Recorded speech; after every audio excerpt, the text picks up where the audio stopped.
लक्ष्मीच्या पावलांनी या मालिकेच्या 16 ऑक्टोबरच्या जबरदस्त भागामध्ये आता मात्र इकडे चांदेकरांच्या पेढीला एका त्यांच्या ब्रँचला जी आग लागलेली आहे ती आग लागल्यामुळे आता चांदेकरांचं जे सांगलीच्या ब्रँचचं नुकसान झालेलं आहे ते नुकसान फक्त आणि फक्त कलाच भरून काढू शकत आहे आणि कला हे नुकसान भरून काढणार। त्यामुळे सरोज आणि आता श्रीकांत यांचा तर असं तोंड उतरलेलं आहे, कारण सिद्ध झालेलं आहे की कलाला घराबाहेर काढल्यामुळेच हे कंपनीला आग लागलेली आहे आणि एकही रुपयाचं नुकसान न होता ज्या वेळेला कलाला सन्मानाने घरात आणलेलं आहे तेव्हा एकही रुपयाचं नुकसान न झालेलं आहे। आता या गोष्टी जरी विश्वास ठेवायला कठीण असल्या तरी या गोष्टी कशा घडल्यात आणि त्यावरती सरोज आणि आता श्रीकांत यांनी मान कशी झुकवले, अद्वैतने कलाला उचलून सन्मानाने माफी मागत घरात कसं आणले या व्हिडिओमध्ये पाहूया।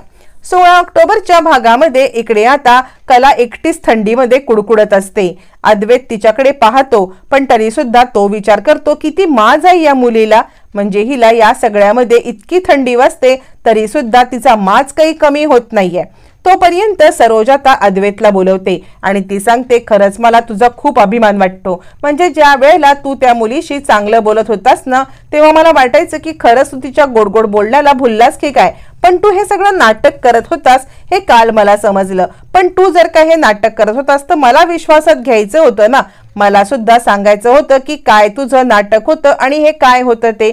जर तू मला या सगळ्यामध्ये विश्वासात घेतलं असतंस तर माझा तुझ्यावरती इतका राग नसता।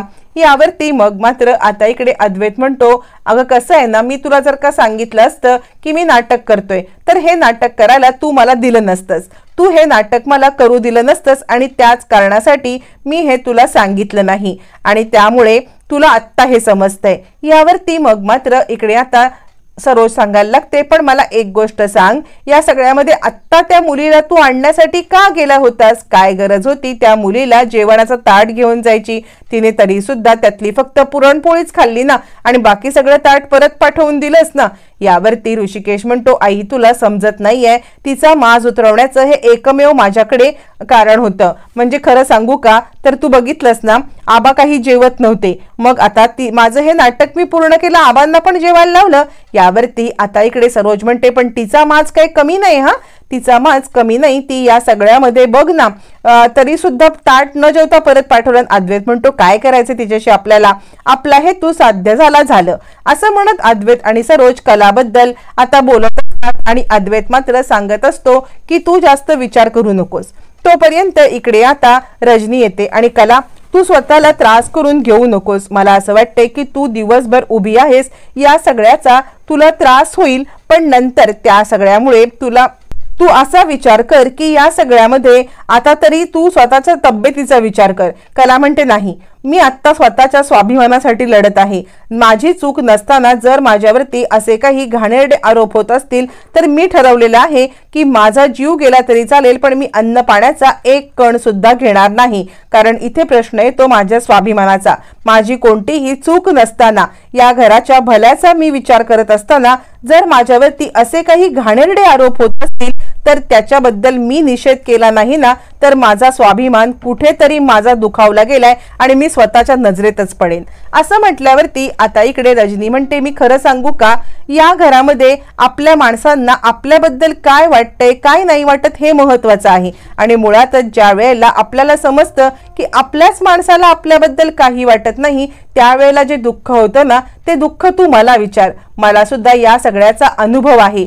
मी खरं सांगू का तर ज्या वेळेला मला आता इकडे सोहम झाला ना तेव्हा मला वाटत होतं की मला एक गोड मुलगी असावी, तर आज तुझ्या रूपाने मला माझ्यातली तुझी एक मुलगी दिसत आहे। यावरती आता इकडे कला म्हणते, रजनी मॅडम तुम्ही काळजी करू नका, माझ्या आत्मसन्मानासाठी ही जी मी लढाई केलेली आहे ना या लढाईमध्ये जोपर्यंत अद्वैत माझी माफी मागत नाहीये आणि माझ्यावरती असलेले आरोप हे खोटे आहेत हे कबूल होत नाही तोपर्यंत मी बसणार पण नाही, बसणार तर काय मी घरात सुद्धा येणार नाही आणि अन्न पाण्याचा त्याग करते असं म्हणत कलाचा निर्णय पक्का असतो आणि रजनी तिला समजावून पण काहीच उपयोग होत नाही। अखेर रजनी तिच्या हट्टापुढे हार मानते आणि तिला 4 गोष्टी समजुतीच्या सांगून निघून जाते। इकडे अद्वैत आता आपल्या बाल्कनीमधून बाहेर येतो आणि पाहतो तर काय, बाहेर खूप थंडी पडलेली असते। या थंडीमध्ये कला अजूनही कुडकुडत असते। तो विचार करतो इतकी थंडी पडले आणि ही आता आजारी पडेल तरी हिचा माज काही कमी नाहीये, हिला जर काय अंगावरती घेऊन बसली तर काय कमी होणार आहे का नाही, पण हिला हिचीच प्रौढी मिरवायची आहे असा विचार करत अद्वैत आता एक ब्लँकेट घेऊन खाली येतो।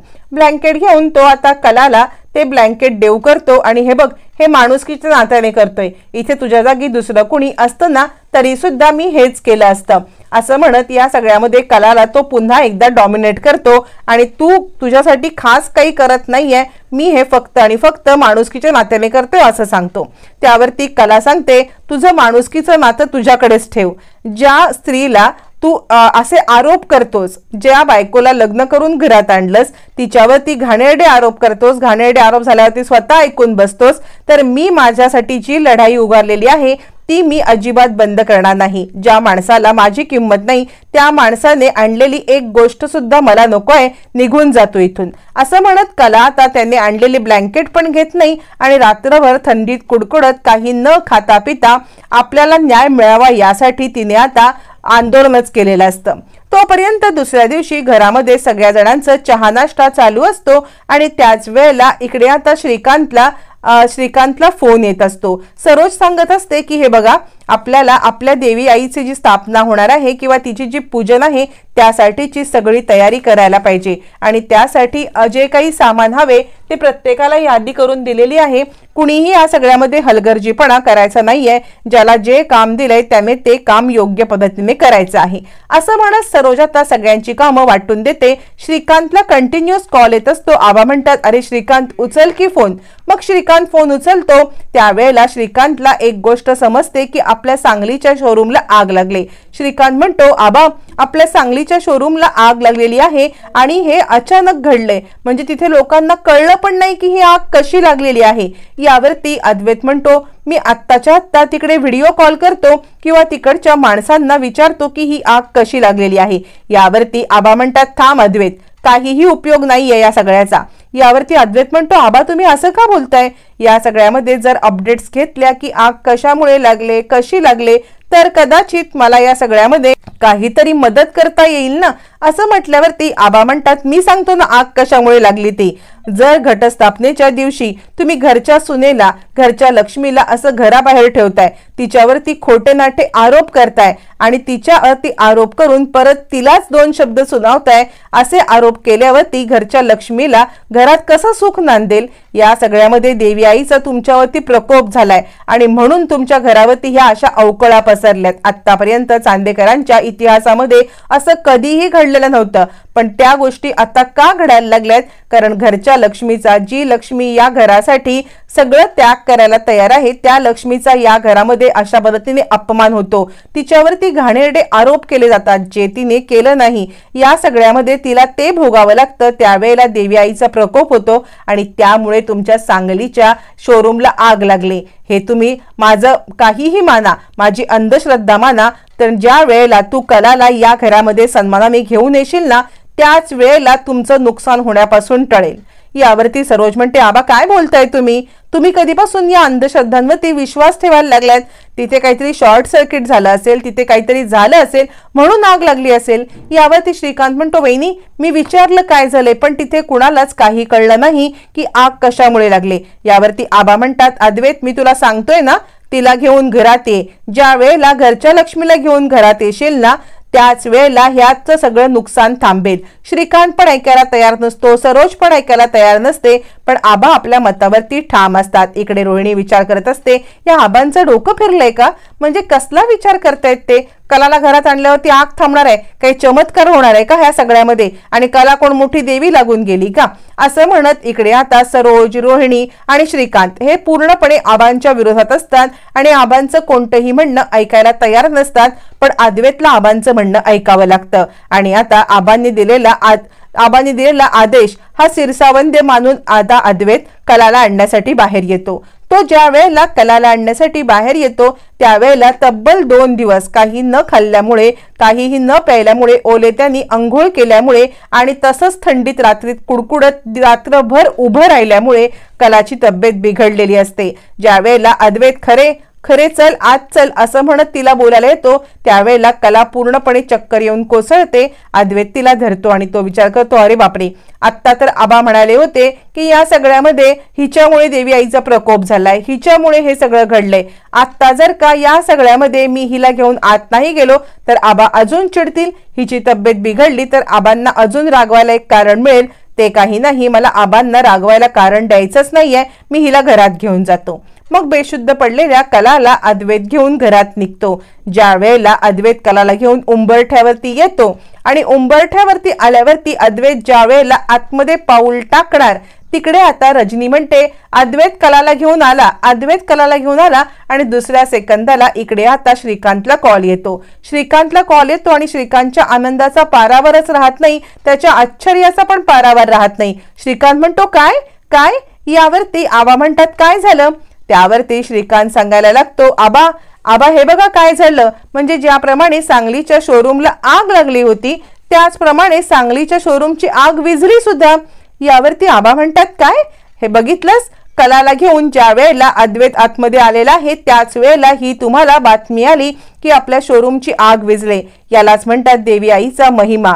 ज्या वेळेला घटस्थापना होते त्यावेळेला देवी आईच्या विविध रूपांचं, स्त्रीमधल्या शक्तीचं आपण पूजन करतो आणि त्या स्त्रीला तुम्ही अपमानित केलं, त्या स्त्रीवरती तुम्ही आरोप केलेत, घाणेरडे आरोप केलेत आणि जी स्त्री असं कधी करूच शकत नाही तिच्यावरती आरोप केलेत. त्यामुळे तुमच्या घरावरती हे अशी संकट येतच राहणार.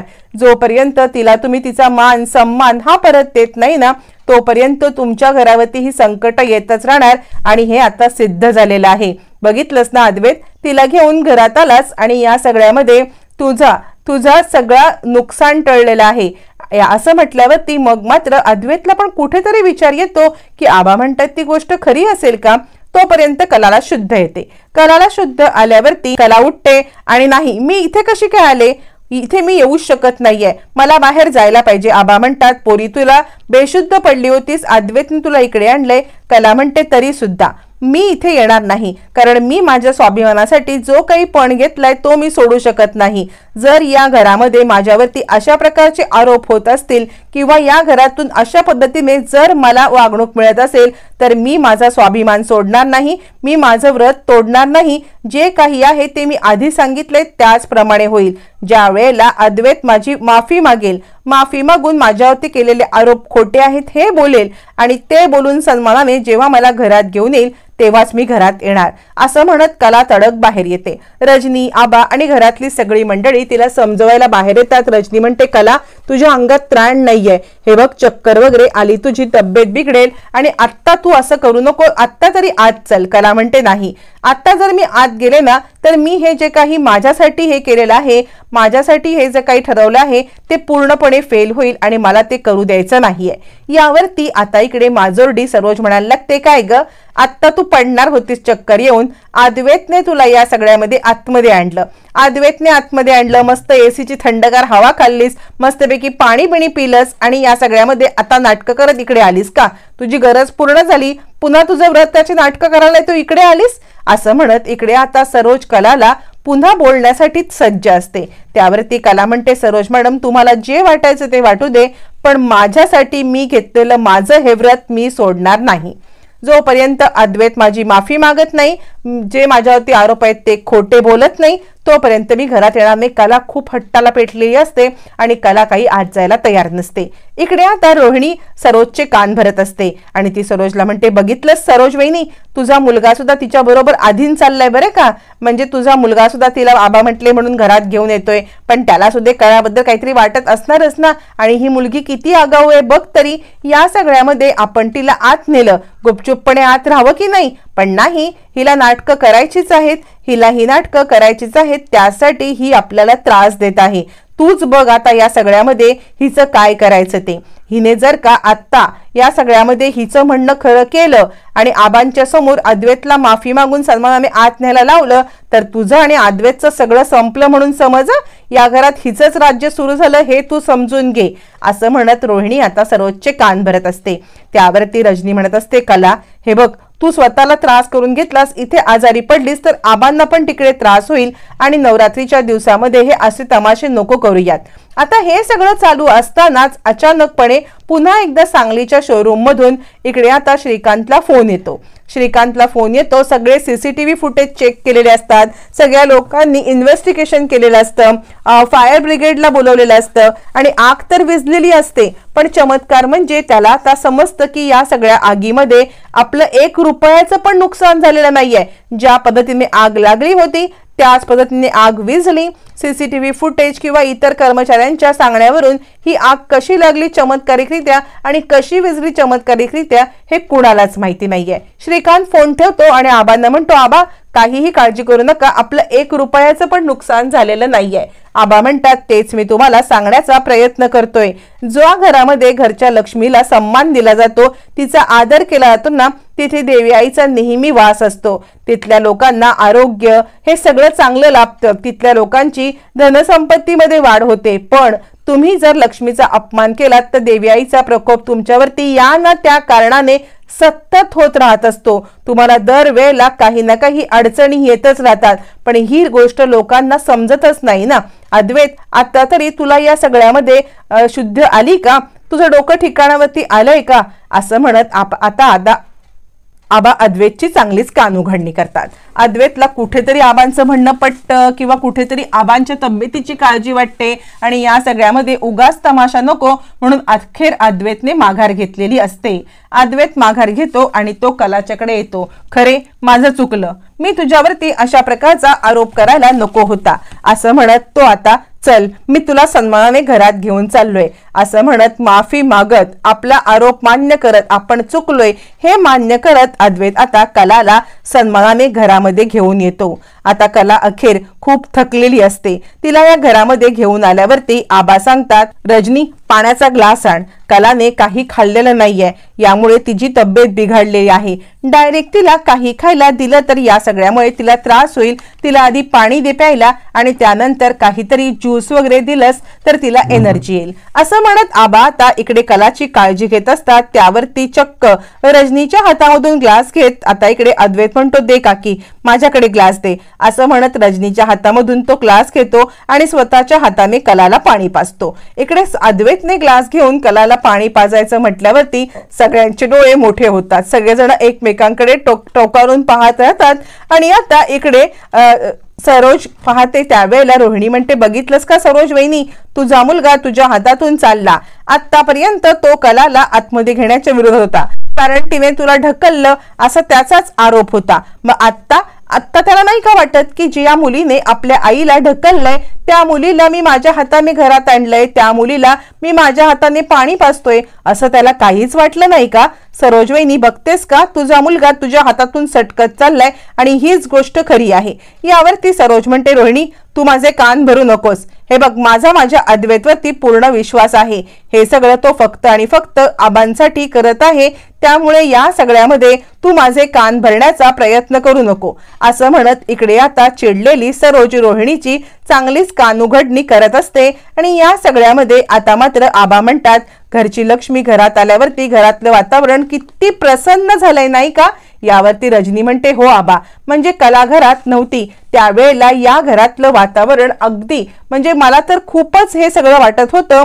या सगळ्यामध्ये कला घरामध्ये आल्यामुळे या घरातलं वातावरण एकदम प्रसन्न झालेलं आहे, असं म्हणत रजनी सुद्धा आबांच्या हो मध्ये हो करते. इकडे सरोजचे मात्र आता डोळे वटारलेले असतात. ही कला आणि घरची लक्ष्मी आणि ही आल्यामुळे वातावरण प्रसन्न, असा विचार करत सरोज चिडलेली असते. कला आता पाणी घेते, आपलं व्रत सोडते आणि या सगळ्यामध्ये मग मात्र आता इकडे अद्वैत आबांशी काही बोलत असतो, पण त्याच वेळेला आबा अद्वैतला उत्तर देतात, पण आता सरोजला कोणत्याही प्रकारचं उत्तर देण्यासाठी नकार देतात.